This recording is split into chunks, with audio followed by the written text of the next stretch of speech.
Shalom, puji Tuhan. Kalau pada siang hari ini kita boleh bertatap muka, ini adalah kasih dan karunia Tuhan. Kita patut bersyukur di mana Tuhan sudah menyertai di dalam setiap kehidupan kita. Tahun 2020 kita bisa melewati dengan pimpinan Tuhan. Dan pada siang hari ini kita sudah memasuki tahun 2021 awal Februari ya. Puji Tuhan, kita bersyukur pagi hari ini kita akan sama-sama mendengarkan sedikit firman Tuhan. Tema firman Tuhan pada siang hari ini saya berikan, kekuatan Tuhan selalu menyertai kita. Kita akan sama-sama membaca di dalam kitab Daniel pasal yang ke-10 ayat yang ke-19. Kitab Daniel pasal yang ke-10 ayat yang ke-19. Saya akan bacakan. Dan berkata, hai engkau yang dikasihi, janganlah takut, sejahteralah engkau, jadilah kuat. Ya, jadilah kuat. Sementara ia berbicara dengan aku merasa kuat lagi dan berkata, berbicaralah kiranya Tuanku, sebab engkau telah memberikan kekuatan kepadaku. Puji Tuhan. Daniel hidup pada masa 70 tahun di masa bangsa Israel dibuang ke Babel. Tentu itu bukan sesuatu yang enak, bukan sesuatu yang menyenangkan. Dijajah bangsa lain berulang kali, bangsa Israel mengalami demikian ya. Bangsa Asyur menjajah, Persia menjajah. Namun satu hal yang pasti, bahwa Allah itu tidak pernah meninggalkan umatnya. Kita telah baca di dalam kitab Daniel pasal yang ke-10 ayat yang ke-19 ini, bagaimana menceritakan yaitu tentang penglihatan yang diberikan oleh Daniel dengan begitu dahsyatnya sehingga Daniel merasa tidak ada kekuatan. Daniel merasa tidak ada kemampuan karena penglihatan yang Tuhan berikan itu tadi. Kita baca di dalam, kalau kita baca dalam satu pasal ini bagaimana wajah Daniel ya menjadi pucat setelah mendengar ucapan dari firman Tuhan, dan dia jatuh pingsan tersungkur. Tidak ada kekuatan sama sekali. Dia terjatuh ke tanah ya. Tetapi tangan Tuhan menjamah dia sehingga dia bangun kembali. Pada saat Daniel mendapat suatu penglihatan yang daripada Tuhan ya, Daniel ingin mengerti apa itu maksud Tuhan. Tetapi pada saat Daniel merendahkan dirinya, dia ingin tahu apa maksud Tuhan tentang penglihatan yang luar biasa itu. Daniel dikatakan dia merasa tidak ada kemampuan dan tidak berdaya. Dia jatuh pingsan. Dia mengalami satu penderitaan, mengalami sesuatu yang sukar yang dialami ya oleh Daniel. Di sini Tuhan ingin memberitahu kepada Daniel tentang penglihatan itu. Daniel berdoa, merendahkan hati, dan malaikat Tuhan datang kembali untuk memberikan wahyu kepada Daniel apa yang sebenarnya akan terjadi di dalam kehidupan bangsa Israel itu. Tuhan memberitahu kepada Daniel, dan pada saat Daniel diberikan wahyu oleh Allah itu, Daniel benar-benar tidak berdaya. Daniel benar-benar tidak ada kemampuan sama sekali. Bahkan dikatakan kalau kita baca di situ, mulutnya menjadi keluh ya. Mulutnya menjadi bisu, tidak bisa berkata-kata.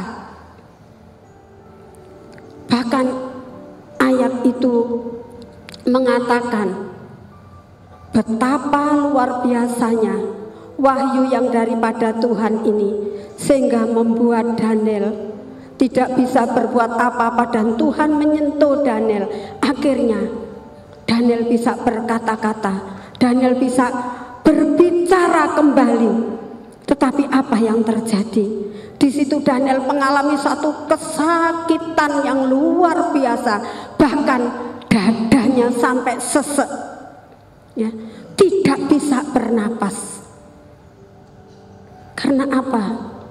Karena Tuhan, karena Daniel memberitahu kepada Tuhan apa yang akan terjadi di masa-masa yang akan datang nanti untuk bangsa Israel, apa yang akan terjadi juga di masa kini. Benar-benar itu membuat Daniel tidak ada kemampuan. Namun firman Tuhan tadi di dalam ayat yang ke-19 dikatakan, berkatalah hai engkau yang dikasihi Tuhan. Firman Tuhan yang datang kepada Daniel ini benar-benar menyejukkan hati Daniel. Dikatakan, jangan takut, sejahteralah engkau, jadilah kuat, ya jadilah kuat. Sementara ia berbicara dengan aku merasa kuat lagi dan berkata, berbicaralah kiranya Tuanku, sebab engkau telah memberikan kekuatan kepadaku. Benar-benar firman Tuhan ini membangun imannya Daniel.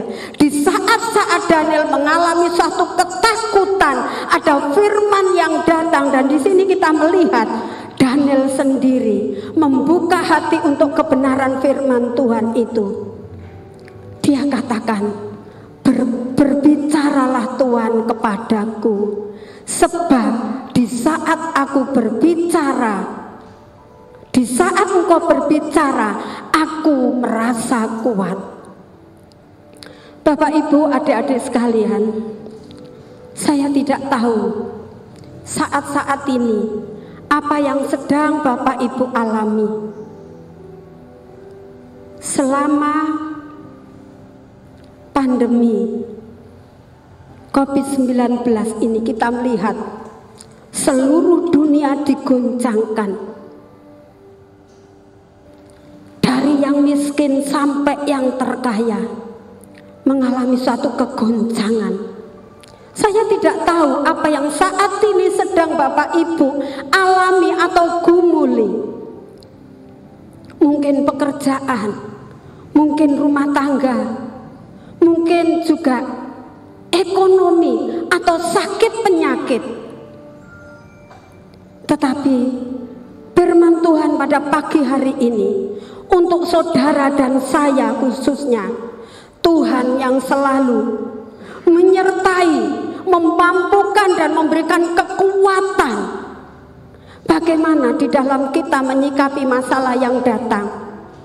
Apa saat masalah itu datang bertubi-tubi kita marah kepada Tuhan?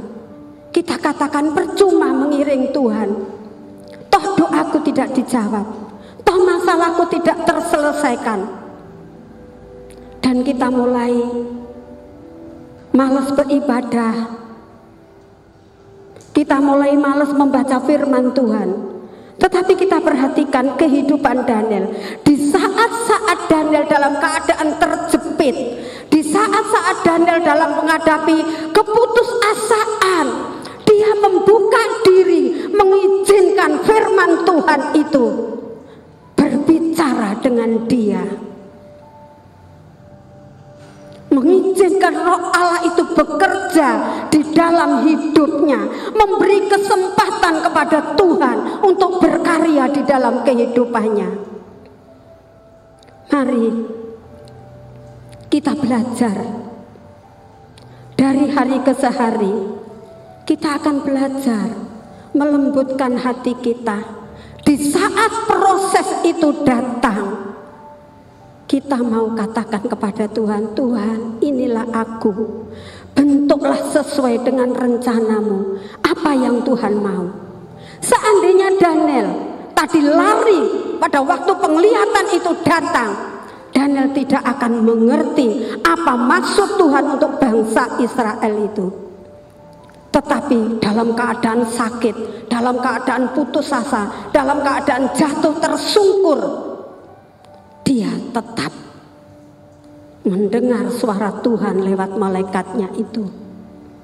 Di sini Tuhan mengizinkan setiap masalah itu satu proses membentuk di dalam kehidupan kita, supaya kita semakin tenggelam di dalam kasih Allah, supaya kita semakin sungguh-sungguh melekat kepada Tuhan. Karena tadi pujian mengatakan, hanya di dalam Tuhan ada satu jawaban. Di luar Tuhan tidak ada pertolongan, tidak ada jawaban yang pasti. Semakin kita menjauh dari Tuhan, masalah itu tidak akan terselesaikan. Oleh sebab itu, Bapak Ibu adik-adik sekalian yang saya kasih di dalam Tuhan, jangan takut untuk kita menghadapi sebuah tantangan atau masalah yang datang di dalam kehidupan kita, karena Tuhan selalu menyertai kita. Di dalam Matius 28 ayat yang ke-19 dan yang ke-20 dikatakan, Tuhan mengutus murid-muridnya untuk pergi ke seluruh dunia memberitakan Injil. Kalau Tuhan yang menyuruh, apakah Tuhan itu angkat tangan membiarkan murid-muridnya? Tidak.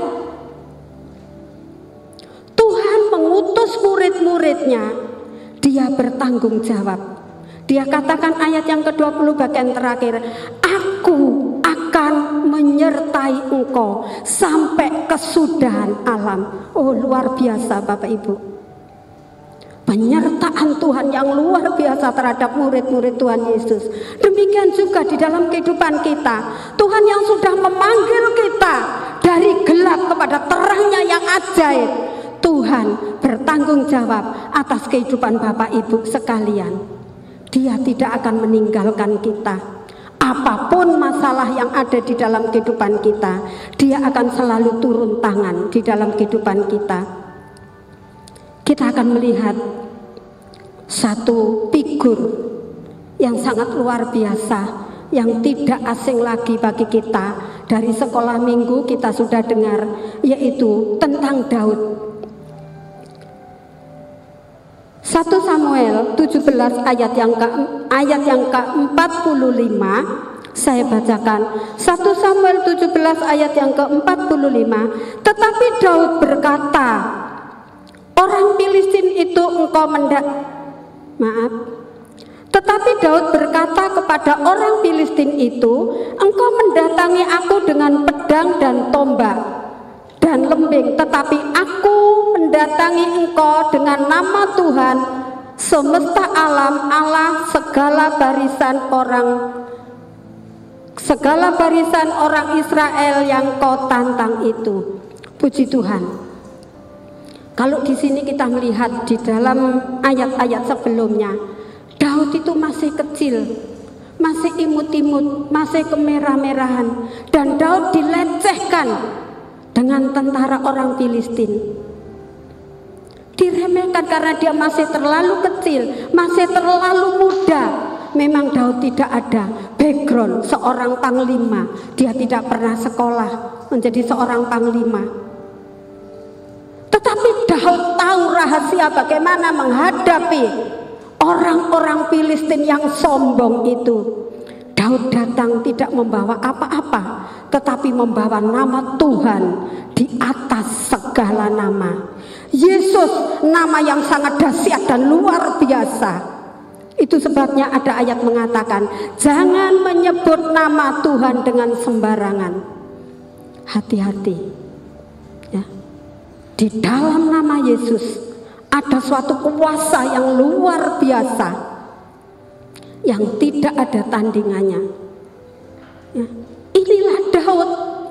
Sekalipun dia dilecehkan, diremehkan, dia tidak takut dan dia tidak gentar, karena Daud tahu siapa yang menyertai Daud. Daud tahu rahasianya. siapa yang menyertai kita di saat masalah itu datang, kita tidak akan pusing.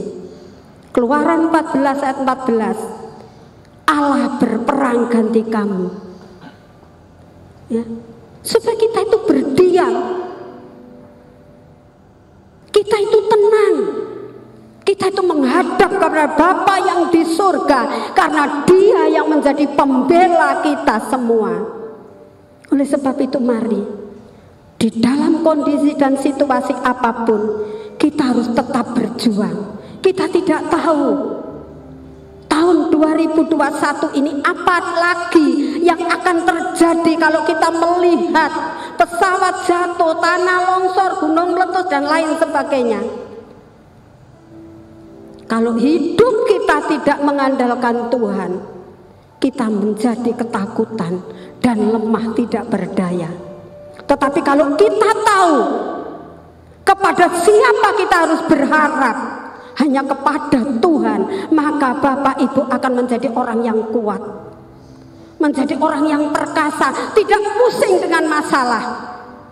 Tetapi bagaimana kita menyikapi masalah itu bersama dengan Tuhan. Dan saya percaya Tuhan Yesus memberikan kemenangan kepada kita.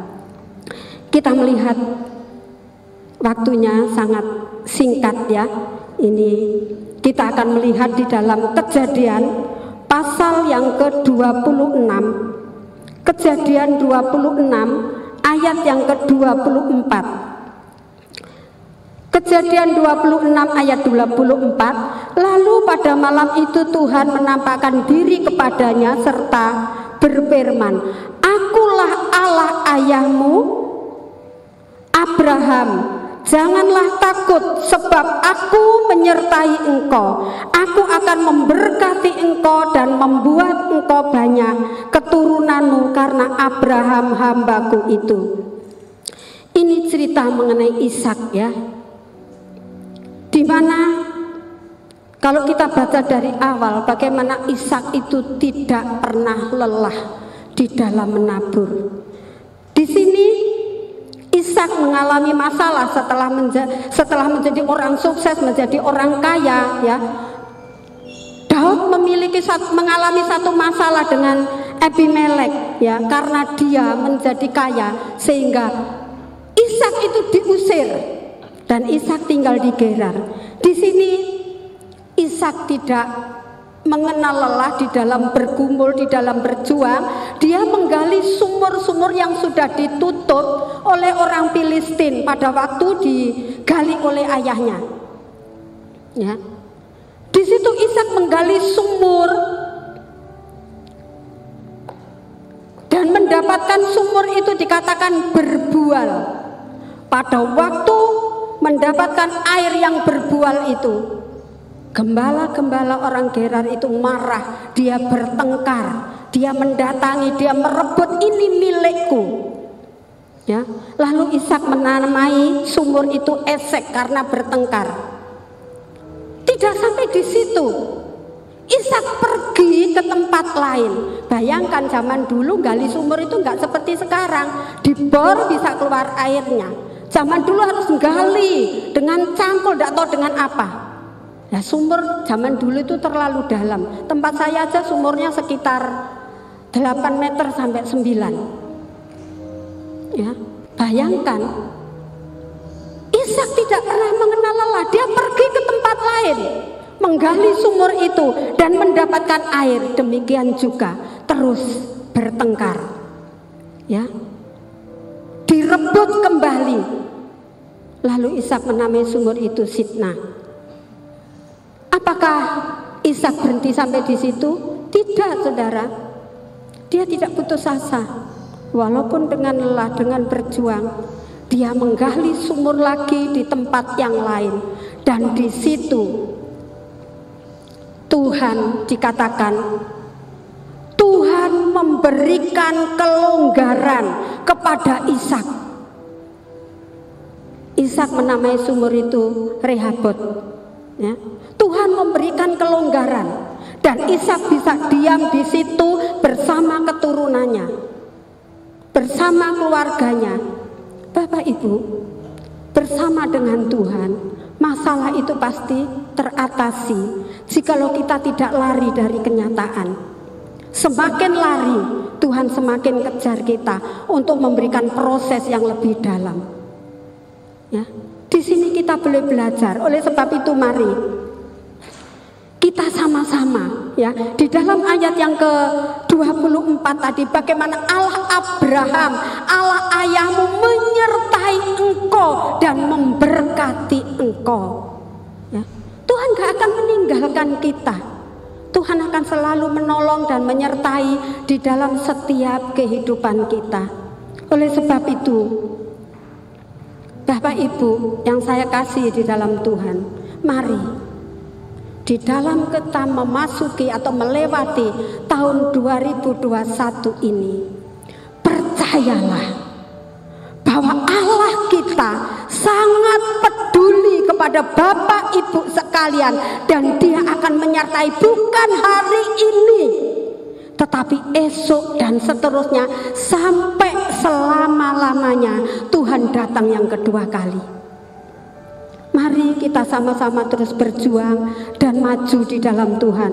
Lewat renungan firman Tuhan yang singkat ini, kiranya boleh membangkitkan semangat kita. Kalau ada di antara kita saat ini yang galau, yang sedih, yang putus asa, percayalah bahwa Tuhan ini adalah jawaban bagi setiap kehidupanmu, bagi setiap kehidupan saya. Di dalam pelayanan saya banyak mengalami pergumulan, tetapi saya yakin bahwa Tuhan yang sudah mempercayakan saya, memanggil saya untuk melayani pekerjaannya, Tuhan akan bertanggung jawab atas pelayanan saya, atas kehidupan saya sekeluarga. Puji Tuhan, kiranya Tuhan memberkati. Saya mohon dengan hormat Bapak Pendeta Reson berdoa buat firman Tuhan dan doa berkat sekali.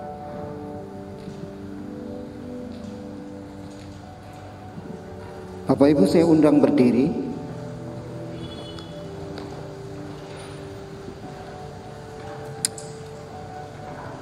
Kami bersyukur atas kasih dan kemurahan-Mu. Kami sudah mendengar janji Tuhan yang hidup, janji yang memberkati kehidupan kami semua, bahwa sebenarnya hidup yang kami lalui hari ini bukan karena kami kuat, bukan karena kami ini mampu menata hidup kami sebaik mungkin. Ternyata tidak, hanya karena penyertaan Tuhan dalam hidup kami. Ada tangan Tuhan yang perkasa, ada tangan Tuhan yang kuat yang menyertai kehidupan kami semua, sehingga dalam berbagai pergumulan hidup yang kami hadapi, kami bisa hadapi, kami bisa selesaikan karena Tuhan menyertai kami. Berkati hamba-Mu yang sudah menyampaikan firman Tuhan pada pagi ini, Tuhan urapi dan Tuhan pakai. Dan pada pagi ini kami di sesi ketiga dalam ibadah ini, kami berdoa untuk semua jemaat Tuhan yang hadir. Tuhan tahu setiap pergumulan yang mereka bawa, dan pagi ini kami tetap percaya bahwa Allah kami, Allah Immanuel, menyertai kami semua, akan memberkati setiap kami, akan menolong kami dalam semua pergumulan hidup yang kami hadapi. Dan kami percaya Allah Immanuel akan memberikan kemenangan bagi kami semua. Tuhan, kami berdoa untuk gereja ini dalam seluruh program dan pelayanan. Tuhan, tolong di masa pandemi ini kami tetap berdoa supaya jemaat tetap menyala-nyala rohnya dalam beribadah dan melayani Tuhan. Di tengah-tengah pandemi ini jemaat mengalami kesuaman, banyak yang mundur dari Tuhan, banyak yang tidak serius dengan Tuhan. Tapi dia berbeda dengan Tuhan, buat berbeda dengan jemaat ini. Kami berdoa supaya Tuhan bangkitkan generasi ini, supaya mereka sungguh-sungguh cinta Tuhan dan maju di dalam Tuhan, dan pakai semua sebagai alat Tuhan untuk memenangkan jiwa bagi kerajaan-Mu. Ada banyak bencana yang terjadi di bangsa kami, tapi kami tetap percaya bahwa Indonesia milik-Mu. Sekalipun gunung meletus, sekalipun banjir bandang, sekalipun gempa bumi, atau masalah apapun yang terjadi di bangsa ini, kami tetap percaya Tuhan Yesus, Engkau cinta bangsa kami, Engkau cinta kami orang percaya yang ada dalam bangsa ini, dan Engkau akan membela negeri kami ini. Kami berdoa supaya Indonesia kami persembahkan untuk kemuliaan nama Tuhan. Terima kasih. Kami bersyukur untuk setiap kami yang hadir dengan berbagai persoalan kami. Pagi ini dengan iman kami terima jawaban dari Tuhan. Terima kasih, mari angkat tangan, pulanglah dan terimalah berkat Tuhan. Anugerah kasih persekutuan dari Allah Bapa, cinta kasih Tuhan Yesus Kristus, serta pertolongan, penghiburan dan tuntunan Roh Kudus menyertai Bapak Ibu sekalian mulai pagi ini sampai Maranatha, sampai Tuhan Yesus kembali kedua kali menjemput kita semuanya. Di dalam nama Tuhan Yesus kami terima berkat-Nya. Amin.